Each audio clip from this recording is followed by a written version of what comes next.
Welcome, everybody, to the latest edition of the Ultimate Cleveland Guardian Show, part of the Ultimate Cleveland Sports Show family. I'm Adam the Bull, and we got a ton to get to today. And I'm Zach Meisel. Adam, the Guardians are 16-6, just like you predicted. Yeah, absolutely. Another great weekend, the best record in baseball, a ton to get to. Everybody is loving. How could you not be excited about the Cleveland Guardians right now? We'll get to all of it coming up on the Ultimate Cleveland Guardian Show.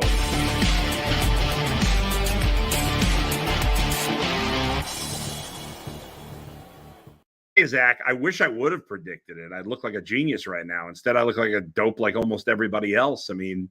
But that's good. I'd rather predict the Guardians to be mediocre and have them be excellent than predict them to be excellent and have them be mediocre. But they certainly have not been mediocre since the last time we talked. It feels like they haven't lost. They did lose once, but they are playing. And I know, you take it with a little grain of salt against Oakland because their lineup in particular is awful. But still, you play who's on your schedule, and they're playing better than anybody else in baseball right now. Yeah, and when has this team ever gotten off to a good start? Can't remember. Right? 2012. If they were a game or two over 500, I think people would be pleased with that, but you'd probably be saying the same things, the schedule is easy. And I think it would be more understandable to say this is still a 500 team or worse, or 16-6 is difficult no matter who you're playing. And it's no matter when it is on the schedule. That's the other thing is they have something to build off of. They have breathing room. They have it's okay if they get swept in Atlanta next weekend, right? I'm not justifying these things, but I'm just saying everybody knows. They know in the clubhouse that there is going to be a speed bump. There's going to be a tough stretch they're going to have to endure. It's a lot easier to do that when you're 10 games over 500 before you blink. There's no doubt about it. Baseball, it's not like the NFL where you can, in theory, go an entire season and be great the entire season. The great teams in the NBA can sometimes be great for the entire season. They're really great teams. But in baseball, that's really impossible. Even the teams that win 100+ games, and who knows if the Guardians are going to be capable of that, but even teams that win 100+ games are still losing 50, 55, 60 times. You're going to have a stretch where you don't play well. And so the more of a cushion you build up, the better of shape you'll be in, which is where they are. It allows you to figure things out on the fly and take chances or experiment more. Think about, they Kyle Manzardo should be up at some point soon, right? But maybe you don't have the sense of urgency. Normally, we're sitting here every single April talking about how the bats are ice cold. They should fire the hitting coach. None of that's happening. And guys haven't gotten going yet. It's Tyler Freeman's numbers aren't great. Will Brennan's numbers aren't great. Florial's numbers aren't great. There is room for improvement with the lineup. And yet, offensively, they're still scoring runs. They're getting the most out of what they have. And so, usually when you do that, but you recognize you don't have as much talent as the Yankees or Dodgers or Braves or whatever, you're talking about a team that's playing well, like the Royals right now. I don't think anyone expects them to win 90 games, but they're playing a little above their heads. This is different. 16-6 is different than 12-9. Huge difference. They've really taken care of business, and Austin Hedges said it after the Boston series. He told his teammates, look, this is a trap series. We're going home. It's Oakland. It would be easy to ease up and say, all right, we can sleepwalk through this and win 2 out of 3. That is impressive that they did not ease up at all and they swept that team. I know Oakland is not good. Let's not get it twisted. But against everybody but the Guardians, I think they're 7-8. So it's not like they're the White Sox. No, and it's easy for teams to slip up, to have a trap series. It happens all the time. We've seen it with the Guardians in years past. They'll be a bad team they don't play well against. And they have made the most of their games against bad teams. They have punished them. They have beaten them. They have won the Yankee series is the only series they've lost, right? I think. Yeah, I think they're 6 or 7. And let me give some stats. Here's some team stats on the Guardians offense to back up what you were just saying about the fact that there are still some guys in this lineup who are not hitting and yet this is how good they've been. The Guardians are fifth. These are all in the majors, not just in the American League. They're fifth in runs per game. They're fifth in hits per game. They're tied for 13th in home runs per game. Usually 13th is not great, but if the Guardians finish tied for 13th in home runs per game this year, I think we'll all sign for that. They're second in doubles per game, tied for 9th in triples per game, and 6th in total bases per game.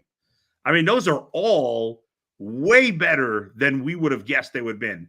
And again, long way to go in the season, but they've shown to this point no signs of let up. And they're so fun to watch with the bats right now. They play with a ton of energy. Josh Naylor is out of his mind. I mean, I don't know. He's just crazy, but you love it. Have you ever hit yourself in the helmet with your bat? I don't think so, but like in Little League and in high school, I was Josh Naylor-esque. So maybe I did, and I just don't remember because I hit myself too many times. I don't know. Yeah. So you read off all the stats, and they're all great. And this offense was miserable to watch last season. Oh. But if you look at the individual numbers, Naylor is hitting as well as he's ever hit. Quan is hitting as well as he's ever hit. That's about it. Yeah, nobody else is putting up huge numbers. Yeah. Nothing crazy. Jose Ramirez is off to a really slow start. Yep. Jimenez has been good, but he hasn't hit a home run yet. Right. I think there's still room to grow. Now, they aren't going to hit lights out with runners in scoring position like this all season. They've done a really good job capitalizing on situational baseball, where I feel like they've delivered the clutch hit when necessary. Naylor's 3-run double on Sunday was a perfect example. And they've done a good job at stifling the other teams when the other teams get in those situations. That stuff balances out over the course of a season. But again, you should get better production from certain spots in the lineup, whether it's Manzardo, whether it's just Bo Naylor hitting better. Freeman getting rewarded more. He's been hitting the ball a lot harder. So I don't think this is a mirage. It'll be interesting to see when they face stiffer competition too. But I think there are ways for, maybe some of the luck to come down, but some of the talent to go up. Yeah. And, we talk about stiffer competition, but we know Boston is a flawed offensive team, but Boston's pitching has been really good, especially their starting rotation. We saw that in Boston, so they'll face Boston this week at home. And we know that, even though the Braves are without Spencer Strider, like the Guardians are without Shane Bieber, but we know that the Braves can pitch. So this week is a very interesting test, again, facing those Boston pitchers and Atlanta. You mentioned Naylor. He's top 10 in the league in OPS, total bases, and RBIs. This guy, he's the best player on the team right now. I think it's that simple. I know he's not much of a defensive player, but in terms of the bat, let's go. I'll go further. Go back to last year. And I always thought that Naylor would be, honestly, and I was wrong, and I'm happy to be wrong. I always thought he'd be a platoon player. I never thought he was going to hit lefties. For a number of years, he couldn't hit lefties. It was terrible, terrible, terrible every year. And then he broke through against lefties last year, and he's not looked back. Since the start of last year, he's been one of the better hitters in the American League. He probably should have made the All-Star team last year. He was borderline. And again, long way to go, but he's off to a great start to try to make the All-Star team this year. His energy, his leadership, his enthusiasm. I undersold this guy. All due apologies to him. I liked him, but I didn't love him. I love him now. How could you be a Guardians fan and not love Josh Naylor? He's really fun to watch. And it's the crazy thing is the first month of last season, his numbers were dreadful. And especially against lefties. I think he started like 0 for 17 against lefties last season. But if you peeked under the hood, the metrics were saying he was hitting the ball really hard and just not having good luck. And then something happened, and on like May 1st last year, everything changed. And the rest of that season, he could hit lefties, he could hit righties, he could hit switch pitchers, he could hit no-armed pitcher. It didn't matter what you threw out there. And he never looked back. He was the heartbeat of that lineup. And then when they remember the day the mutiny in the clubhouse when they traded Savali and they traded Josh Bell, and then they got no hit, and that was also the day he went on the injured list. That's right. So I think that got overlooked a little bit too, and this is a reminder of what he means to that lineup and to that dugout. And I think you saw it when they traded for him. They knew he was a different hitter because he's a big dude, so there's power in there. He's got bat speed. And in the minors, he wouldn't strike out much. And that was what was so intriguing is this guy makes a lot of contact. He should hit for more power because he's this big, strong dude. We didn't quite see it. You saw flashes of it. Then he got the injury and he was out for a while and he had to work back from that. And I think what you're seeing now is like the fully evolved Josh Naylor as a hitter, where you're seeing the power. He's got 6 home runs, and he's not striking out. He has 10 strikeouts and 8 walks. So what he's doing is he used to be a free swinger who would chase everything. The fastball at his eyes, he loved to try to hit. He would, especially against lefties, he was susceptible to like the breaking ball low and away. And now he's laying off those pitches. I think his chase rate, if you want to get nerdy, went from like the 4th percentile last year to right around like the 60th percentile this year. So what he's doing is saying, I'm not going to chase those pitches that you used to be able to tempt me with. So you're going to have to come into the strike zone. And we know I can make a lot of contact and I've got a lot of power. So I'm going to force you to throw me the pitch that I want to hit. And it sounds simple, but I think it takes a couple of years to like learn yourself as a hitter. And now he's got the confidence where he can hit lefties. Like the opposing team can't just go to the bullpen and bring in their best lefty reliever every time he comes up, because he showed yesterday, like that's not going to bother him anymore. So he is the perfect person to hit behind Jose Ramirez. And once Ramirez gets going, man, that's a fun top of the lineup. The one flaw with Naylor is he's missed time due to injury, right, every season. In fact, the last 2 years, he's missed, I think, 40 games both years, or within a game or two. I think he has exactly, I'm going to double check this, I believe he has exactly 48 extra base hits. 48, yes. Exactly 48 extra base hits each of the last 2 years. If he could, and now he hasn't missed a ton of time, but he's missed a good, a month of the season each year. If he can avoid that, if he can avoid the injured list, I mean, I don't think 60 extra base hits is off the table this year. Maybe even more than that. What's his home run ceiling? Can he hit 30? Can he hit 35? 35. I think he absolutely could hit 30. I guess if he could hit 30, I can't say 35 is crazy. I think that's pushing it a lot. Obviously, his career high was 20 in 2020. What year is this? 2022.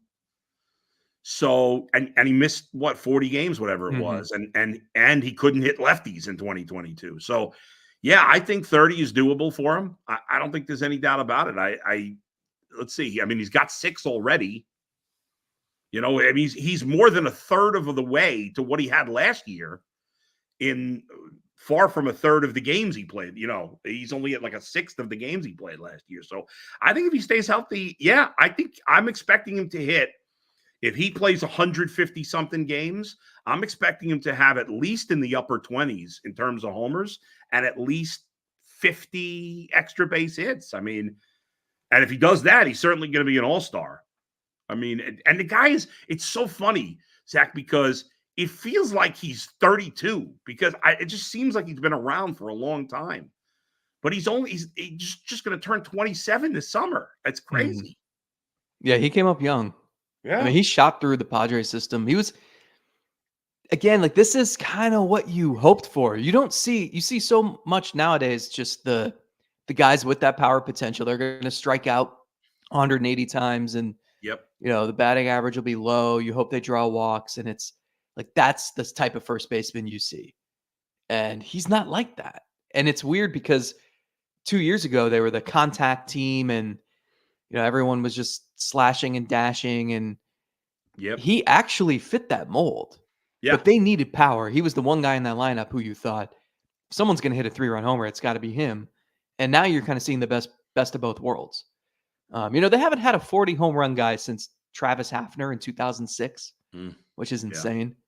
I used to think Franmil Reyes was going to do it every year. I was wrong about that. Maybe he'll do it in Japan or Korea, wherever. I don't even know where he is now. One last thing on Naylor here, Zach, before we move on. We got to take a quick break, but he's a free agent at the end of next season.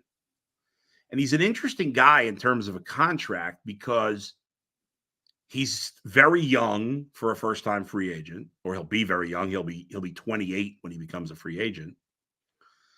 He's got a body type that can often not lead to a long career. He doesn't play. He's not particularly good on the defensive end. Like, he's trending toward becoming more of a DH. But from an offensive standpoint, as we've talked about, he does a lot of things well. So I don't know what, like, at this point now, and I know we talked a little bit about it before, but what's the comp? And do you believe the Guardians will make it a priority to get him signed this offseason or even during this season? Yeah, so I know they had conversations with a handful of players, and just nothing stuck. Yeah. But and usually when the season starts, that's it. Right. Often it's the player who says, "Let me focus on the task at hand here, and we can talk again in the off season." I think the team prefers to do that too. That doesn't preclude them from doing anything, but I cannot think of many examples or any examples of something getting done mid-season. Naylor is a really unique case, and it's tough to figure out exactly what that middle ground would be because, one, I think he's finally hitting his stride and showing what his peak performance could be, and he's doing that pretty close to free agency. So most players in his position would say, I'm already making a nice salary in arbitration. I can stick it out for one more year, hit free agency, cash in, and be happy. It's a little different with him. As you mentioned, the injury history doesn't have the durability. I think that lowers his ceiling. I think at the Athletic, our numbers guy projected 5 for $55 million. Yeah. And to me, that sounded great. Like if you forecasted, if you thought this guy could be your middle of the order hitter, 5 years is going to take him to like 31 years old, I think 32. 32 would be his last right. season. So you're not, maybe the last couple of years of that are a little risky with his injury history and body type and position and all that. Yeah. But it's not like 11 million a year for 5 years. Like you can trade. I mean, they traded Josh Bell. They dumped Nick Swisher and Michael Bourne. I don't, if the Dodgers wanted to take a risk in 3 or 4 years and needed a first baseman, you think an $11 million a year salary would scare them off? No. So the interesting thing is, he brought it up the other night, kind of not so subtly, saying he would have signed Stephen Kwan to an extension the minute he joined the organization, and he would love to spend the rest of his career playing with Stephen Kwan, and kind of going out of his way to make some hints. And with Naylor, the other thing is, who wouldn't want to play with their brother? Like they get along great. Right. And that's such a unique opportunity. I think that helps the Guardians too. So I really don't think you'd have to break the bank for him. And of all the players they talked to or could have talked to, he was the one who I thought should be the easiest to get something done just based on all of those factors.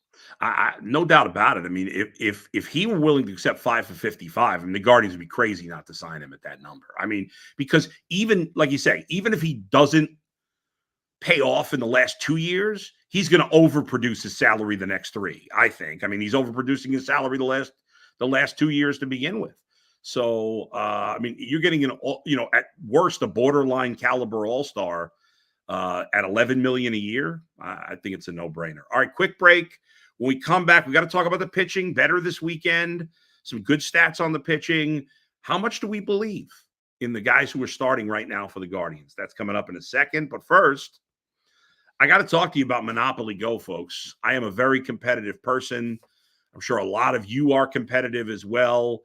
Let me tell you something. It's the competitive side of me that makes me take a look at Monopoly Go. I'm sure you've heard of it. It's been downloaded over 150 million times. It's a great twist on Monopoly where you play on not one, but hundreds of Monopoly boards in crazy locations, building up amazing cities that bring you big money.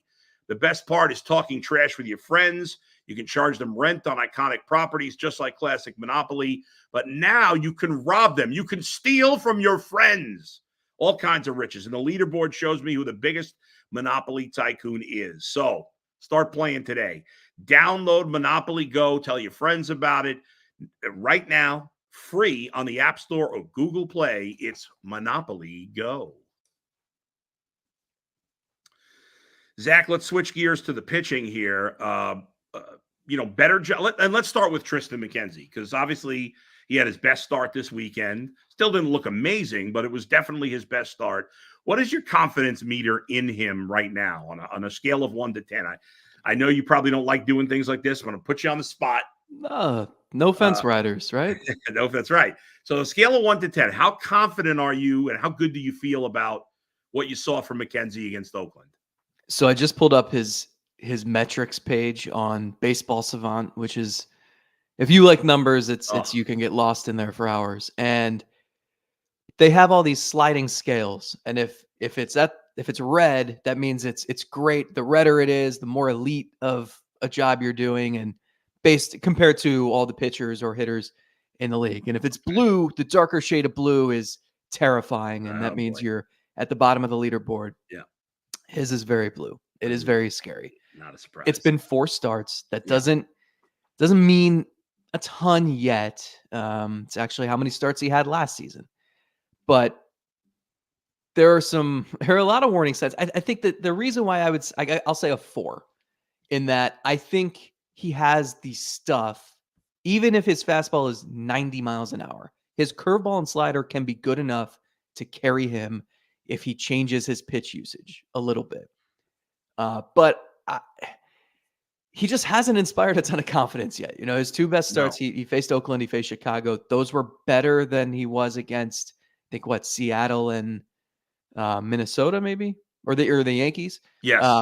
And you just the issue for him is he's always thrown his fastball a lot because it sets up the curve. Like, the curveball is so good year after year, but the reason it's good is because hitters for a while think it's the fastball, and then it falls off the face of the earth. That's harder to pull off because when you are throwing your fastball, he's throwing it 54% of the time right now, which is down from where it usually is. But that fastball is getting whacked. So it's tough. I mean, because he says he's pain free. He admitted to Jason Lloyd and me about a week or so ago that, like, how could you not? It's natural instinct to wonder, should I have gotten elbow surgery last year? Yeah. Am I gonna eventually need elbow surgery? Like, it's not. I appreciate the candor. Yeah. I'm Yeah. sure fans don't want to know that. And it's not like he's on the mound thinking, I can't throw that hard because I don't want to hurt myself. But it just makes you wonder. Even he's wondering, like, where does this go? What is this going to look like a few months from now? Is this just how I am now? Or will my velocity come back? Will I feel more comfortable and have better command? I don't know. Like, I can give you more. I'd be more confident in my answers about the confidence to other pitchers just because he is a complete mystery at the moment. I'm very nervous about him. I'm close to you. I'm a 3. It's just like when he pitched the first few years, he looked special out there. Not like all-time great special, not the Shane Bieber level, but just a notch below that. And it was like, this guy is an excellent pitcher, and you felt very confident. And when he pitches now, I'm nervous. Every pitch he throws, I'm like, oh, this is not good. And he was, again, better against Oakland, but there was certainly some luck there and some great defensive plays. Tyler Freeman made that great diving catch in center field. He's done a nice job out there. But yeah, my confidence in him is low. Let's go to a guy that, at least for me, I'll start here, that I have more confidence in, even though he hasn't pitched great. That's Tanner Bybee, who pitched this weekend, had 8 strikeouts. And I don't love the fact that he hasn't pitched great, and really he's faced bad lineups, nothing but bad lineups, because he's faced Oakland twice, the White Sox, the Twins, and Boston. So he hasn't faced a good hitting team yet. But the strikeout rate is actually up from last year, where he had a great season, and that gives me the confidence. And I think he's, listen, this is his first time starting the year in the big leagues, and he's finding his way. But I have high confidence in him that he soon is going to turn the page and pitch, if not like an ace, at least like a number 2. So I'm an 8.5 on Tanner Bybee in the confidence meter. What would you say about him? Yeah, I would say an 8. I think the only thing is just kind of what you said. You want him to be a little more efficient and just pitch deeper. Not even, I mean, if he gets 5 2/3 or 6 innings, like, you can live with that. It's not even him. It's more so just looking at the rest of the rotation. Yeah. If I'm trying to figure out, all right, who's the best chance of giving me 7 innings? It's him. So I would put him in at an 8. Weirdly, his fastball's gotten hit pretty hard so far. His other stuff's been fantastic. Yeah. He was busting out the changeup yesterday that looked really good. I think the fastball will be fine. He even admitted in his first couple starts, he just couldn't locate it the way he wanted to. So I would think that gets fixed over time, and he'll be fine. I mean, they need him. I would say like he's got to be their ace. I think Gavin Williams probably has the best stuff of Yeah, anybody on this team now that Bieber's out, and he'll be back presumably in a few weeks, and that'll help. But it's got to be them two while you no doubt. wait for McKenzie to figure out what's going on.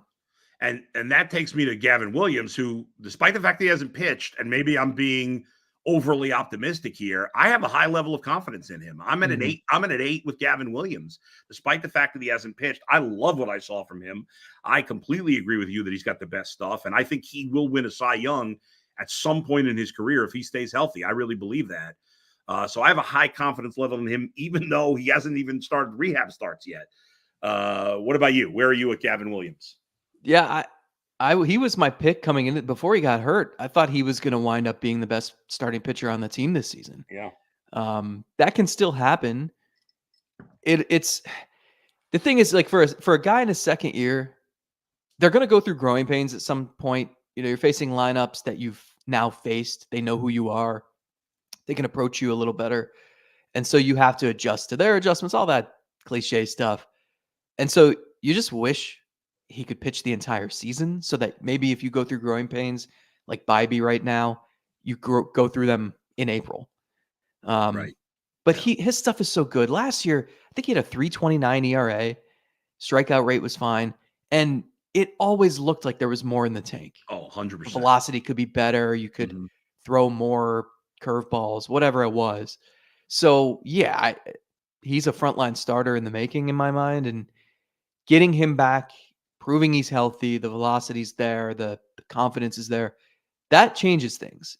It feels like they're just stitching together this rotation a day at a time right now. Mhm. And when he comes back, I think you can breathe a little easier.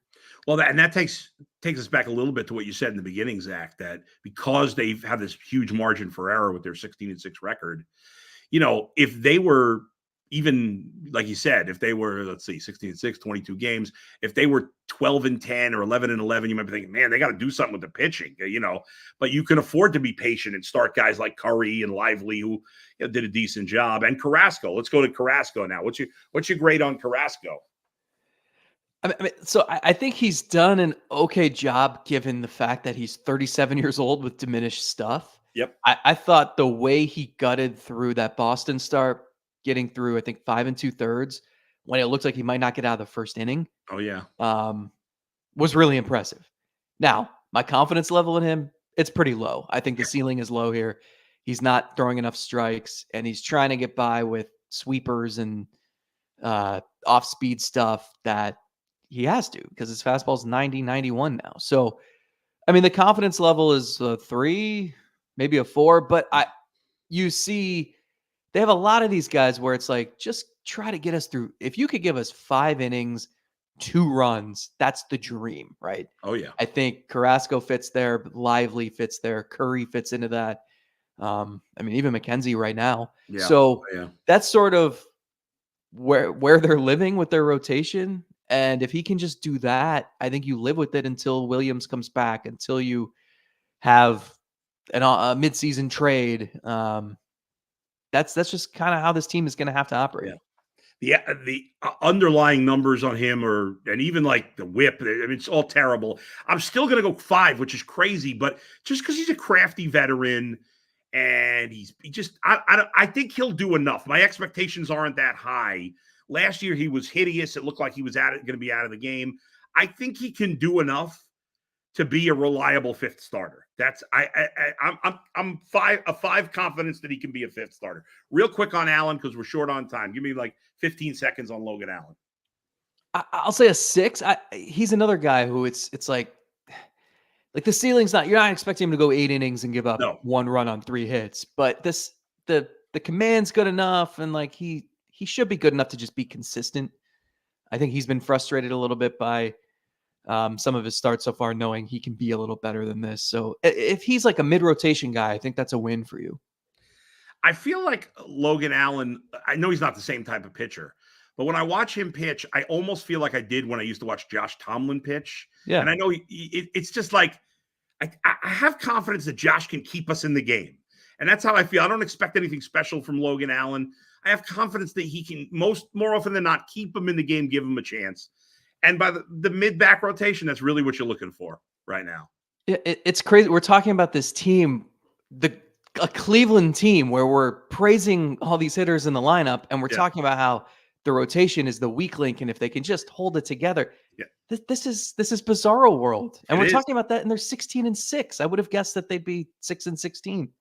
Oddly enough, though, including the bullpen, Guardians are second in the majors in hits allowed per 9 innings. Only the Tigers are allowing less hits per 9 innings. Quick break, and then we'll wrap things up, folks. Let me tell you about the Game Time app. If you're not using the Game Time app, what the heck are you doing? Browse through the Game Time app. MLB games, NFL games on the seasons, NBA playoffs, NHL playoffs. The features on the app are fantastic. Game Time is the place to go. Concert tickets, comedy shows, whatever you're looking for. Last minute deals. Save up to 60% off buying last minute for sports, concerts, theater tickets, everything you're looking for. It is absolutely the way to go. Make sure you download the Game Time app. Use the code LOCKEDONNFL, LOCKEDON NFL. You'll get 20% off. Download the Game Time app right now and make sure you use the code LOCKEDONNFL. All right, Zach, let's wrap it up. What's your thoughts coming up this week? Obviously, you got Boston, who they've played already, and then on the road to the toughest test yet, the Atlanta Braves. What's your feelings about the next week? Yeah, they have 3 really interesting series here because Boston, right, they just played them. And this is not, I know the Red Sox, I think they just swept the Pirates, who had been off to a good start. Yeah. Look, this is not the traditional $250 million full of star veteran player Red Sox team. That lineup is not very good. The pitching staff has been really good. They're really beat up. I think it's a chance to win another series. Atlanta will be the biggest test. They lead the world in every hitting statistic. That's a little scary for a team with some shaky starting pitching. And then they go to Houston, who's a mess. They're 7-16. They don't look like the normal Astros. No. So it's 3 series where I think each one is a little bit of a different litmus test. And it's like Hedges said, like you can't ease up. Stack as many wins as you can while you're playing well. Zach, great stuff as always. Thanks to everybody for joining us. We had the largest number of live viewers today. Tell your friends, sign up, be a subscriber to the Ultimate Cleveland Sports Show, the Ultimate Cleveland Guardian Show. We'll see you next time, next week, right here on the Ultimate Cleveland Guardian Show.